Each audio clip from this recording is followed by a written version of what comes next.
The latest discussions following the Nations Championship have once again highlighted how rugby is often about far more than the players who dominate the headlines.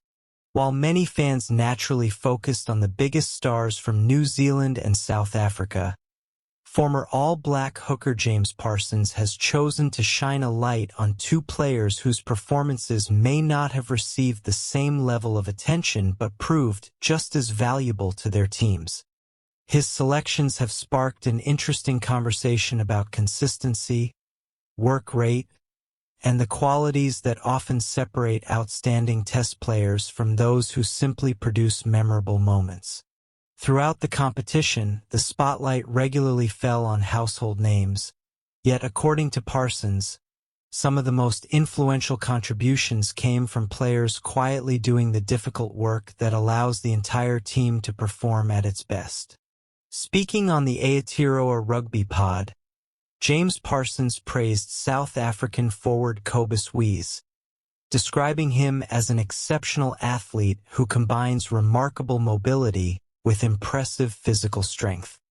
He explained that when people think of dominant Springbok forwards, they often picture experienced stars such as Eben Etzebeth, but in his view, Cobus Wiese has shown that he possesses many of those same qualities while continuing to develop his own identity.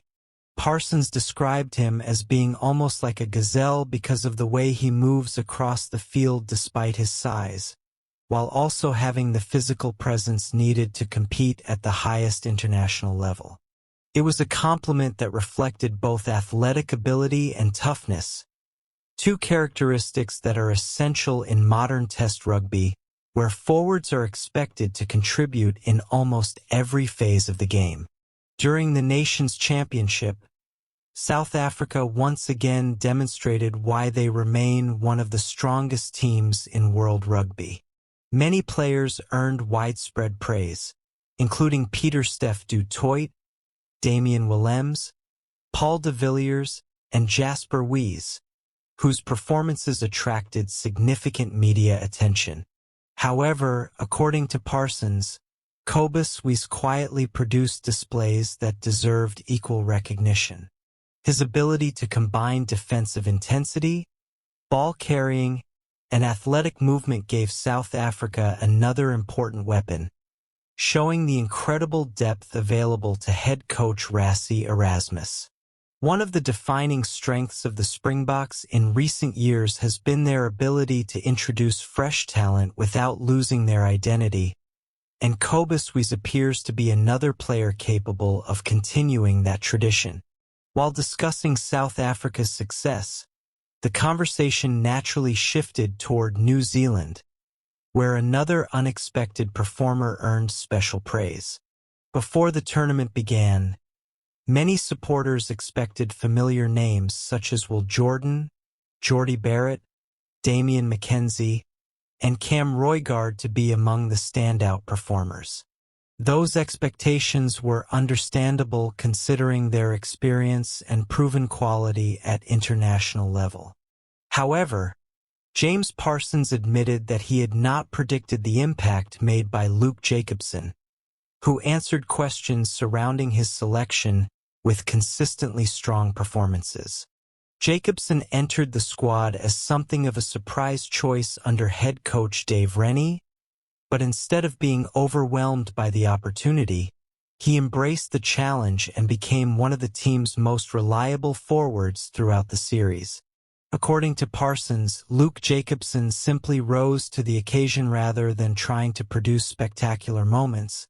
He focused on doing the fundamentals exceptionally well. His work around the breakdown, defensive commitment, and ability to support teammates allowed New Zealand's attacking players to play with greater confidence. In international rugby, those contributions are not always reflected in highlight reels, but coaches and experienced analysts often recognize just how valuable they are. Parsons even suggested that Jacobson had performed like Superman during the three-match series, illustrating just how impressed he was with the flanker's consistency and determination.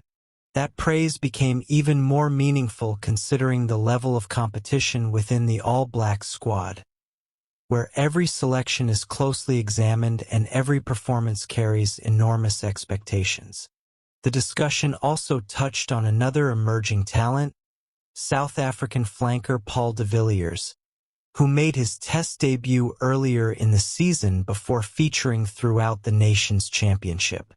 Former Maori All Black scrum half Bryn Hall spoke positively about the young forward, highlighting his effectiveness around the breakdown and suggesting that South Africa's remarkable production line of loose forwards continues to deliver exciting new talent. Hall pointed out that the Springboks seem to consistently develop players with similar physical qualities, technical skills, and competitive mentality, allowing them to maintain an exceptionally high standard despite regular changes in personnel.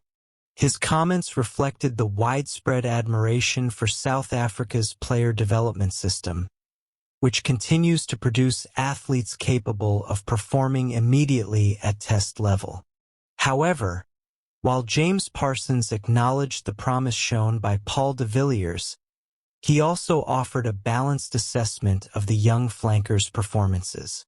Rather than focusing only on the positives, he explained that international rugby often requires players to find the right balance between enthusiasm and efficiency. According to Parsons, de Villiers appeared eager to involve himself in almost every phase of play, leading to an impressive number of carries and touches during matches.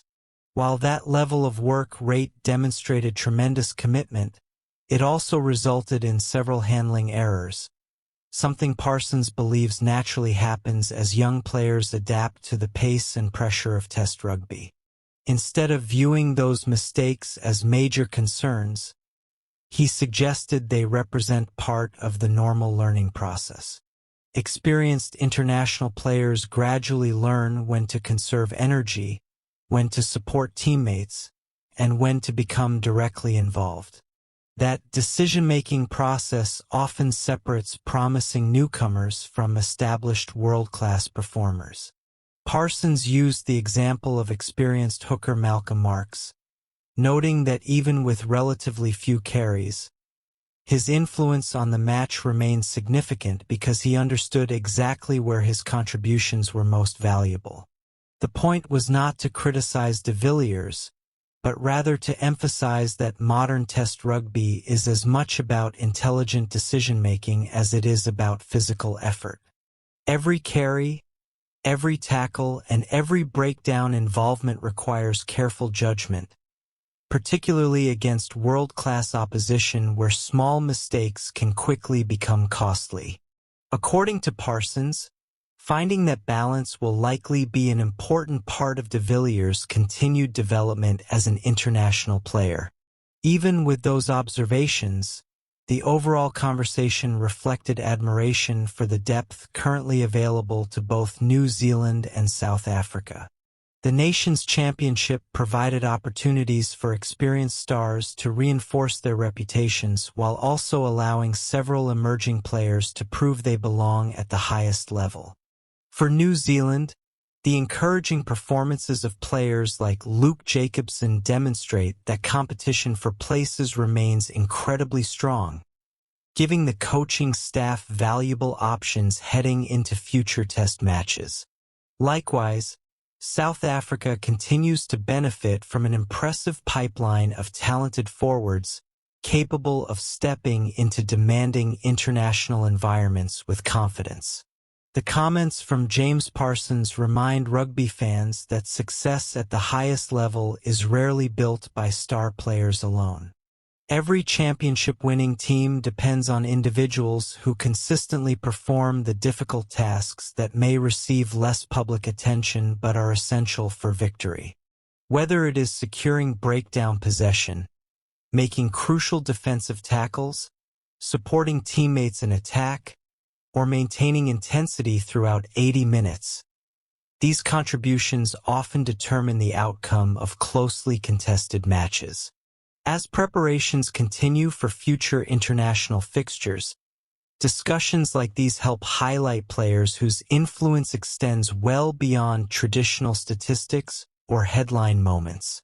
The nation's championship may now be over, but the debate surrounding its standout performers continues to offer fascinating insights into how experienced former internationals evaluate the game. For supporters, it is another reminder that rugby remains a sport where teamwork, discipline, and intelligent decision-making are just as valuable as spectacular tries or unforgettable highlights.